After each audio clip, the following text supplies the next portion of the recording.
রাত্রি প্রায় 11টা, ঘুমোতে যাব। সেই সময় ব্যালকনিতে এসে দেখি ঝমঝম করে হচ্ছে বাইরে বৃষ্টি। এদিকে বেশ খানিকক্ষণ ব্যালকনিতে দাঁড়িয়েছিলাম, তারপর ঘুমিয়ে পড়েছি।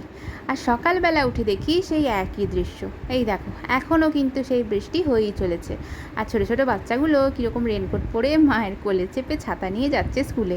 আর এই ভেবে ভেবে আমিও ভাবছি মেয়েকে নিয়ে স্কুলে যাব কি যাব না, কারণ যা বৃষ্টি পড়ছে যেতে যেতে প্রায় অর্ধেক ভিজেই যাব। সেই ভেবে ভেবেই ভাবলাম ঘরের কাজটা একটু সেরে নিই ঝটপট। এই দেখো বিছানার অবস্থা। এবার আমিও ভাবছি একটু চুটকি মেরে ঝটপট বিছানা গুছিয়ে নিই। এই দেখো ম্যাজিক। যাই হোক, আমি এদিকে বিছানাপত্র গুছিয়ে সোজা চলে গেলাম রান্নাঘরে একটুখানি চা করতে। আর এই যে চা আমার অলরেডি হচ্ছে। চাটা খাই, তারপরে দেখবো বৃষ্টি যদি থামে তাহলে ভাবছি আজকে মেয়েকে স্কুলের দিকে নিয়ে আসবো, কারণ এত বৃষ্টিতে স্কুলে নিয়ে যাওয়াই মুশকিল হয়ে যাবে।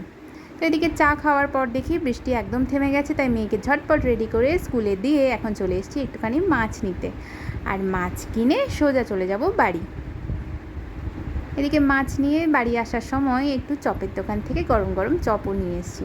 তাই আজকে এই চপ দিয়ে মুড়ি মাখিয়ে সবাই মিলে আজকে আমরা ব্রেকফাস্টটা সেরে নিলাম। আর তারপরে গেলাম রান্নাঘরে। এই যে মাছ নিয়ে এসেছিলাম, সেই মাছগুলো ধুয়ে এখন ভাজতে বসিয়ে দিয়েছি। ওদিকে মা সবজি কাটছে, এদিকে আমার ডালটা তো অলরেডি হয়ে গেছে, আর ওদিকে ভাতও নামিয়ে ফেলেছি।